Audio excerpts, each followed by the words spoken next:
CBS presents Intrigue, tales of espionage, manhunts, and high adventure, with Vincent Price as this evening star.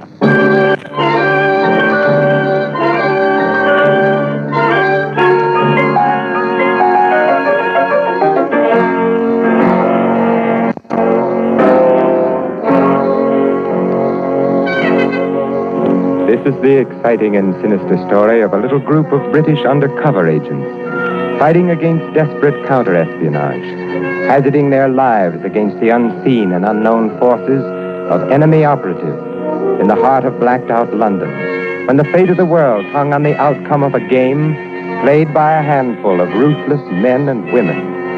Come with us once again on a journey into the shadowy, uneasy, fascinating land of intrigue.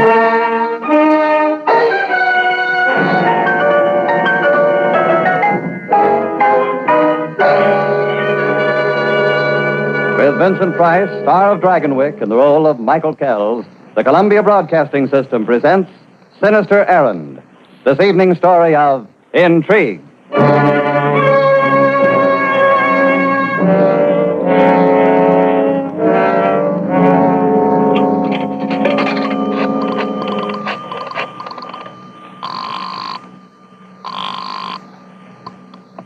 Collison speaking. Jock, it's Michael Kells. I know it. I just got off the boat train. Shall I come round to your office? By no means. Take a cab at the first stand, third in the rank. Tell the driver Mulberry Street. If it's the right man, he won't ask the number. He'll know where to drive you. Now, look here, Jock. You aren't starting me off on another job so soon, are you? You guessed it, lad. And we'll contact you from now on. Don't telephone me again under any circumstances. Wait a moment, Jock. What's up? Who's my contact? Are you there, Jock? Hello? Hello?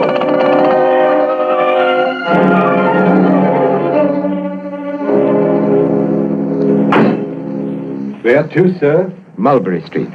Yes, sir. Been away long, huh? Somebody tell you to ask me that? One of those new buzz bombs landed in the end of Mulberry Street the other night. Maybe you will be surprised when you see Mulberry Street, huh? You're not English, are you? I'm Belgique. Belgian, eh? Been here long? Maybe somebody told you to ask me that. I say, why are you stopping here? Now, don't try anything, my Belgian friend. Please, put away that gun. Makes me nervous. Speak up. Why did you stop here? Listen. You hear that? That buzzing sound. That's one of the new rocket bombs. Coming this way, too. Well, why no warning? Comes too fast. No time for it. It stopped. What's happened? That is the way they work. The mechanism shuts off just before they land. It's taking it a long time. Maybe it's a dud. Do not be nervous. You will get accustomed. Whew. What a blast. Now, maybe you begin to see what things are like in London. Only one thing has saved us so far. Oh, what's that? They do not know how close to their targets these things are hitting. Oh. So far, their agents have not been able to get any reports through to Berlin on it. If they ever do, they will be able to aim them accurately, and that will be the end for England. I should think Herr Himmler would be sending some of his very smartest agents over here to accomplish that mission. Apparently, that has already been done. They have set up a special unit outside the regular espionage services. Created an entirely new field of activity, you understand. As yet, unknown to our interceptors and counter-agents. So that's the way of it, eh? That is the way of it, Mr. Kells. That is their sinister errand.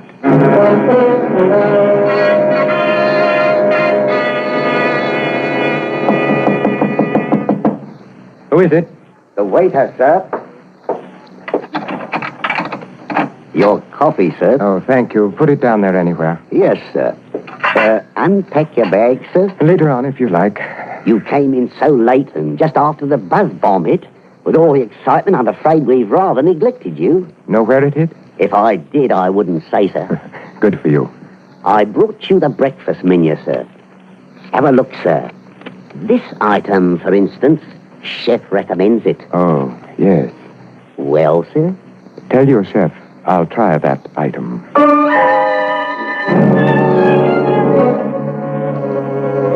The item was an address, scribbled in pencil on the menu, 23 Canoe Street.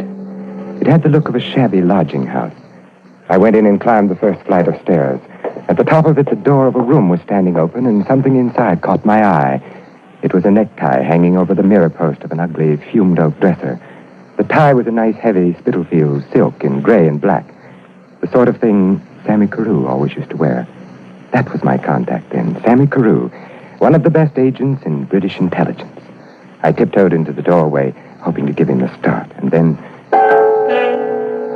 I was the one who got the start. Lying face down on the floor in the middle of the room, a knife handle sticking out of the small of his back, was Sammy Carew.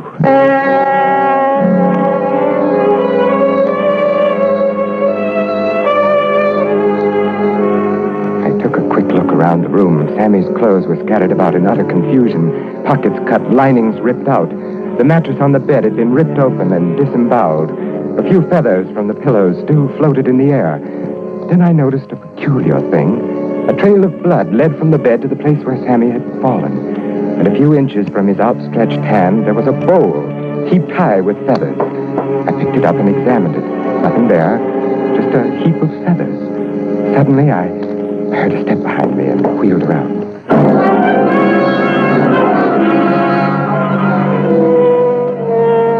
Who are you? What's happened here? Looks as if someone had been murdered. Who are you? Oh, no. It's not Sammy. That was the name I knew him by. Oh, my poor boy, my poor, poor boy. You knew Sammy quite well. I was his aunt. Sammy's aunt was 5 feet 3 inches tall with gray hair. You're about 5 feet 7 with red hair. Bad guess, my boy. I'm 5'4" and my hair is dyed. And people have been known to have more than one aunt. Sammy never mentioned having another aunt. Probably because I've spent so much time on the continent. I'm in the theater, you see. What theater of operations would that be, Auntie? Or would you rather not say? Oh, good heavens, I'm not ashamed of it. I do a turn in music hall. My stage name is Madeleine Leclerc.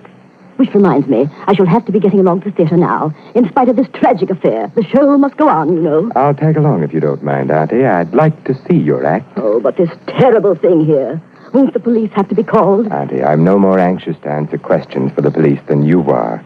Sammy's dead. It can't be helped. So on with the show.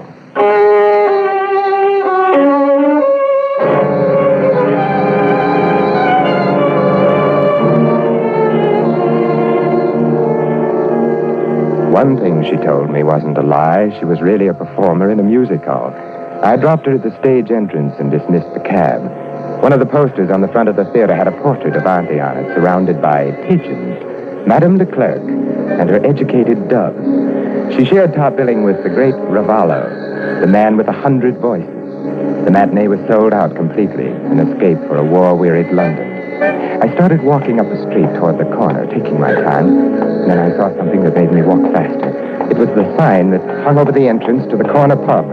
The name was The Heap of Feathers.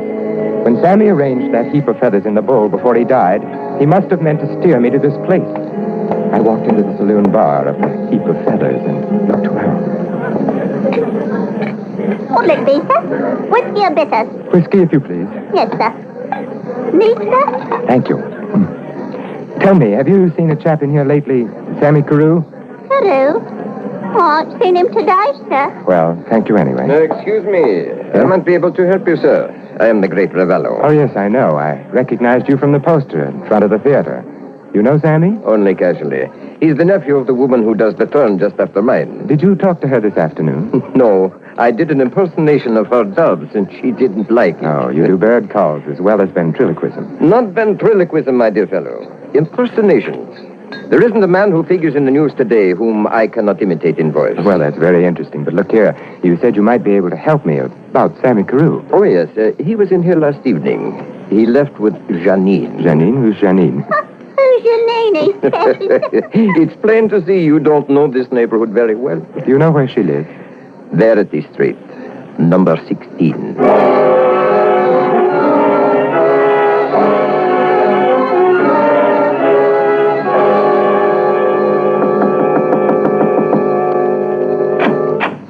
Yes?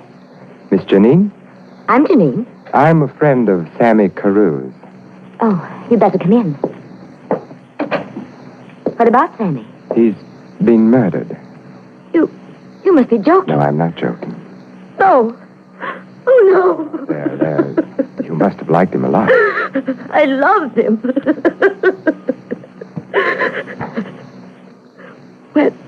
When did it happen? You and he left a pub called the Heap of Feathers, arm in arm, last night. A short time later, someone stabbed him in the back. It might have been you, Janine. Are you from the police? Do I look like a policeman? No. No, you don't. See here, Mr. Kells, Michael Kells. I shouldn't be risking this, Mr. Kells. But I have a feeling you're all right. You see, Sammy Carew is my husband. Oh, poor Sammy. First he gets an aunt that trains birds, and now a wife that hangs out in corner pubs. We were married in France when he was working with the Marquis. That's how I happened to come here to England. He was doing some kind of secret work for the government. I never knew much about it. After we arrived here, it was necessary for us to live in separate apartments, so as to keep his identity a secret. And last night? He told me he was worried. He told me about the job he'd been on. He'd stolen something from some enemy agents, and he was afraid they'd kill him before he could deliver it to the people he was working for. Did he have it with him? I don't know. Oh, I wish I knew what to do, Mr. Kells. If Sammy had only told me more about himself. A man came here this morning. He demanded an envelope he thought Sammy had left with me. He said that unless I give it to him, the next time he comes here, he'd kill me. Have you any idea who this fellow was? I'd seen Sammy talking to him once or twice in the Heap of Feathers place. A big dark man, wearing a chauffeur's cap. Ernie, I think his name was.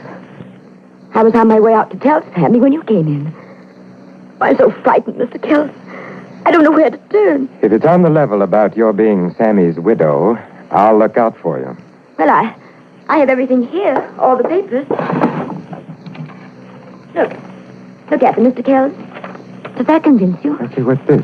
Diplomatic visa? How did you rate that? I can't answer that question. You must have been hobnobbing with the Prime Minister. Please don't ask me any questions about the visa. It has nothing to do with this other business, I assure you. Well, you're Mrs. Sammy Carew, all right. That's what I wanted you to be sure of. Oh, you will help me, won't you, Mr. Kells? What do you want me to do? I want you to find that envelope. So you can give it to the Himmler boys. So it can be delivered to the people Sammy was working for. It's the only way both parties will be convinced that I haven't got it. I don't think you need to worry, Janine. You've certainly convinced me you haven't got it. And you'll help me. Yes, and the man who threatened you, the man named Ernie, you needn't worry about him anymore. I'll look after him, personally.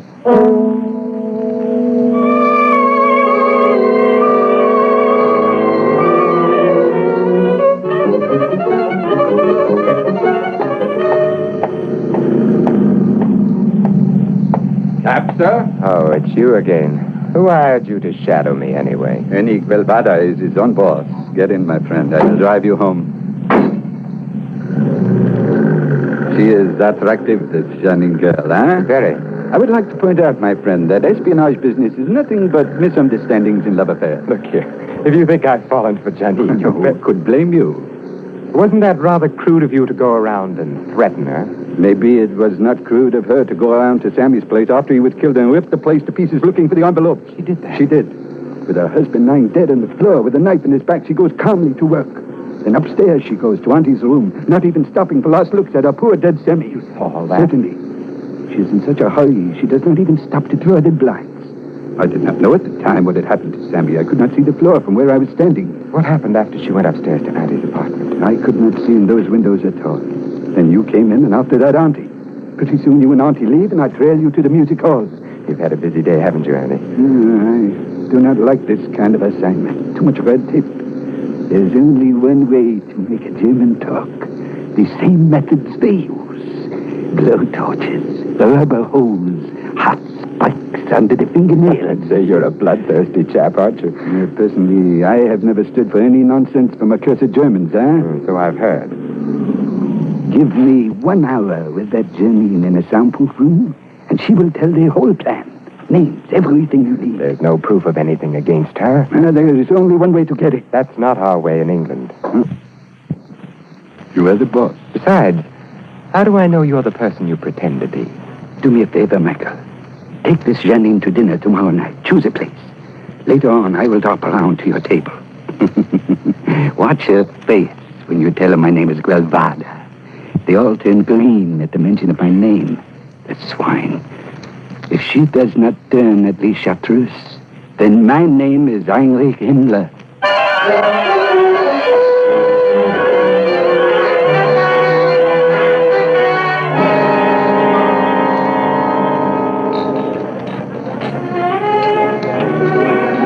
To Sammy.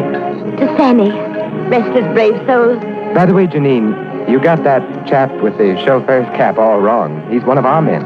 But how could he be? I told you he threatened me. Well, he realizes his mistake now and wants to apologize. I asked him to join us here later on. Are you sure we're talking about the same person? Of course.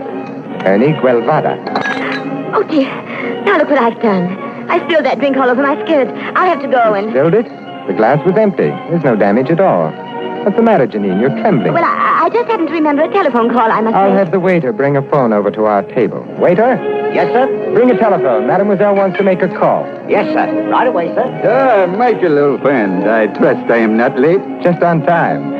You two have met, haven't you? Miss Janine, Ernie Guelvada. Miss Janine, I must apologize for my behavior of the other morning. Had I known that you were the widow of Carew... Michael, the smoke in here is giving me such a headache. Please take me home. By the way, Michael, you remember the story I was telling you about that beautiful spy in a certain city? What spy? What city? You know, in Lisbon, Marandal. Marandal. You knew her, mademoiselle? A wonderful woman, a Nazi, but beautiful. It pained me to have to torture her, but she was reluctant to give me the information I needed. And I did not have time to make love to her, so... Michael, will you please take me home? I'm sure Mr. Guelvada will excuse me. I will take you in my cab. It is just outside. No, don't touch me. I was only trying to assist you into your coat, mademoiselle. You're behaving very strangely, Janine. I'm sorry, it's this headache. Please take me out of here. Dear me, Miss Janine, you look quite pale. A nervous condition, I'm positive. Michael, send him away. I refuse to go in his cab. You're being hysterical, Janine. Now stop it. I know what you're up to, both of you. You're going to take me away and torture me. Why should I torture you, Miss Janine? I have definitely decided that you do not have the envelope, and so has Michael. Come along, Janine. Get into the cab and stop this nonsense. No, I won't. I won't help. Please. What's the trouble, miss? These two men are molesting me. They tried to force me into that cab. She is intoxicated. She does not know what she is saying. Huh? It doesn't look intoxicated to me. Now run along, you two, and leave the lady be. Thank you, officer. You saved my life.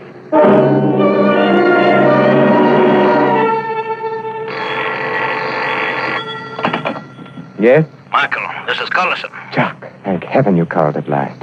Just about everything's gone wrong this past 24 hours. I know. You got me in a deal of trouble, too. How's that? One moment, please.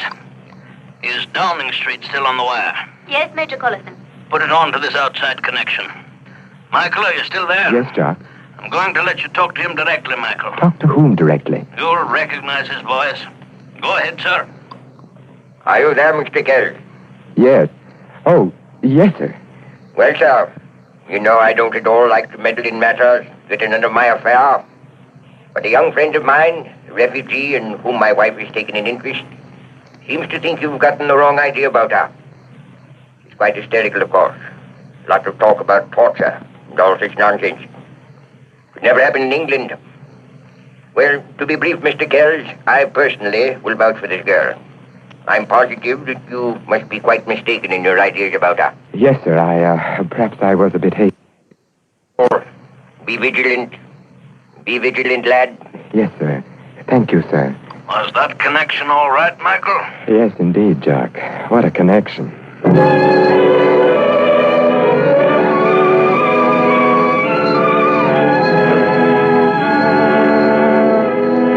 The next morning, while I was having coffee, Ernie Guelvada brought up a letter from Collison. It was a detailed breakdown of my assignment. I was to find the envelope Sammy Carew had been killed for. It contained microfilm reductions of the Himmler unit's collated reports on the buzz bombs, which would enable the enemy to perfect the aim of the new weapon. My sole job was to find out where Sammy Carew had hidden it. Examine the facts, Michael. Once Sammy got the envelope, what is the first thing he would have done? Drop it in the mail, naturally, and mail it to headquarters. But he did not. Why? Well, he must have wanted to check on the contents. So he takes it up to his apartment, but he never leaves there alive. The killers did not find it on him, so what has happened to It it? must be somewhere in that house. If I was Sammy in that spot, do you know where I would hide it? Now, where? In Auntie's apartment. You're crazy. Where is the last place you would think of looking for something you knew had been stolen from you? Well, it's a possibility. Anyway, worth a try. And don't look for secret panels, my friend. Look the most obvious place.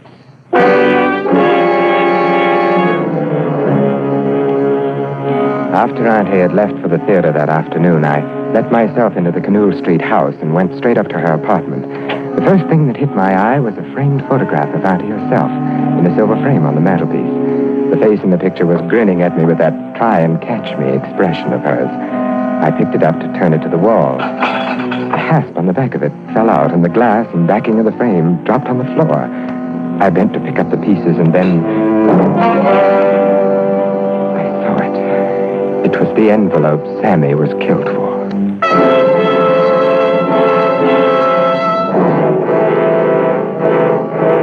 Thank you for finding that, Mr. Kells. Now, will you please hand it over? No, I won't, Ravala. I don't like killing an agent, even a British agent. But if you force me... You thought you were very clever following me here, didn't you, Ravala? I think I've been rather clever all along the line, Mr. Kells. When I telephoned you and impersonated your Chief Collison and his Chief Churchill, I kept you off one of my best agents for 3 valuable days. Dear Janine. The envelope, Mr. Kells. I'm getting impatient. This gun might go off in spite of myself. You're very amusing, Ravala. Very amusing indeed. Why, I wanted you to follow me here. I left a trail deliberately. And Ernie Guevara followed you every step of the way. He's standing behind you now, and he's got a gun, too. My dear Kells, did you really think I would fall for that old trick? I must be slipping. Everybody used to be frightened of me. Guevara! Yes, it is I, Ravallo. I will take that gun now. Guevara, listen. I was only doing my job. I know nothing. See, Michael, how green they turn at the sight of me? You wouldn't dare to torture me. They would never permit such methods here in England. I just looked over the cellar under this theater. Very well constructed. Absolutely soundproof. What do you want me to do? Tell him what to do, Mike. Yes, tell me what to do. Pick up that telephone, Ravala. Do what Mr. Kells tells you to do. Now, then, Ravala, here's your chance to give a real performance. You're so good at imitating voices. Let's hear you give an impersonation of your chief. You're going to phone every member of your special unit, and in his voice, you're going to call them together for a special emergency conference. Where? Where shall I tell him to come? Here, at midnight. The meeting will be held in that soundproof basement.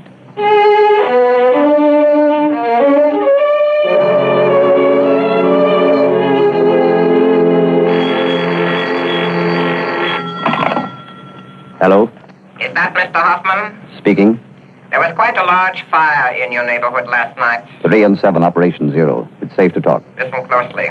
There will be a meeting of the entire unit at midnight tonight. The 7 Arts Theater in Rodney Place. You will come to the stage entrance and proceed directly to the...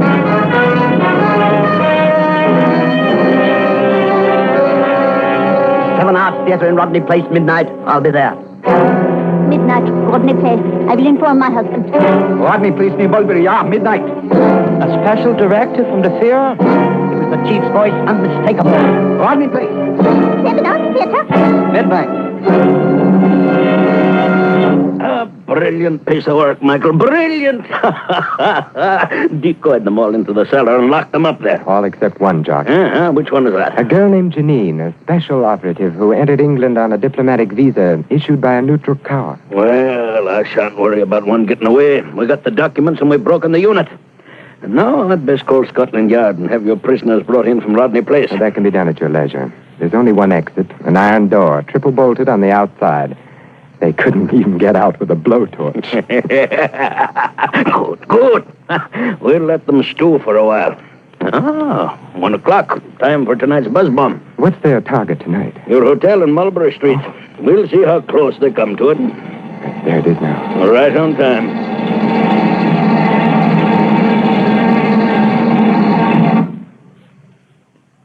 Now, we shall see whether we've done for them.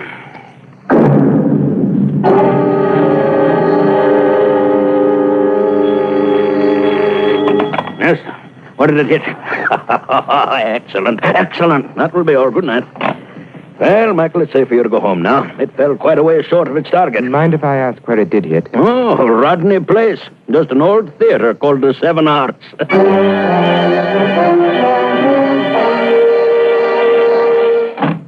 Janine, I didn't expect to find you here. Don't be angry at me. I didn't dare come in the front way. That man was following me. Ernie? He's absolutely mad. He's convinced that I'm one of that group of spies and nothing will dissuade him. How did you get into my room? I used Sammy's bunch of keys. Oh, please don't be angry with me, Michael. I'm not angry with you, Janine. Just tired. Why don't you give up this life, Michael? We can go away together. To Ireland or somewhere. Just you and I. I'd like that, Janine. I knew the moment you first came to see me at Verity Street that you were the only one who could ever take Sammy's place. Looking out for replacements rather soon, aren't you, darling? In wartime, everything gets over faster. Life, love, hatred, grief, everything. What do you want, Janine? You. Like this? My darling. I had to come back to you. You knew I would, didn't you? I hoped you would. We'll be so happy together. There's only one thing standing in the way of it, darling. What, Michael? What is it? I don't mind your being an enemy agent. You've taken the same chances and done the same work we all have to do. Then what do you mind, Michael? I mind the way you stabbed Sammy Carew in the back. That's what I mind.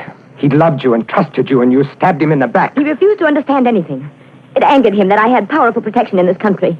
He kept on trying to interfere. Yes, that famous voice on the telephone must have served you well till Sammy found his way to that music hall and heard the great Ravallo imitating the same voice on the stage.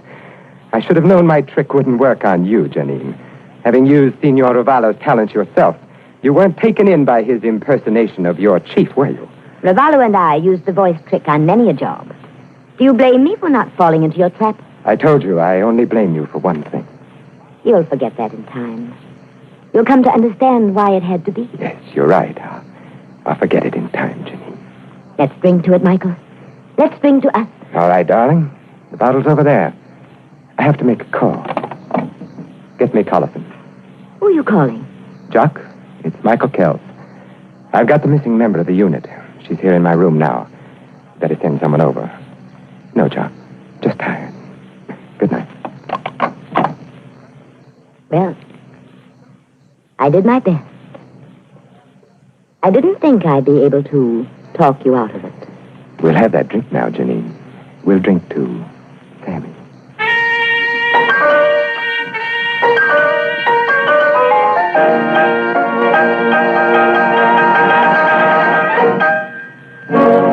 With Vincent Price's star, CBS has brought you Sinister Errand, third in a new series, Intrigue. Now here is Mr. Price. Thank you. I've enjoyed being with you this evening on Intrigue. Our producer, Charles Vanda, tells me that there won't be any show next week because of the VJ Day anniversary. But I shall certainly be listening 2 weeks from tonight when Joseph Schildkraut returns to bring you that most famous of all stories of intrigue, the great impersonation, the masterpiece of that undisputed master of the sinister, E. Phillips Oppenheim. Good night. Vincent Price appeared on Intrigue tonight by permission of 20th Century Fox, producers of Anna and the King of Siam. Robert Tallman adapted the story. Music was composed by Gail Kubik and Lucian Merrivac and conducted by Lud Gluskin. James Matthews speaking. This is CBS, the Columbia Broadcasting System.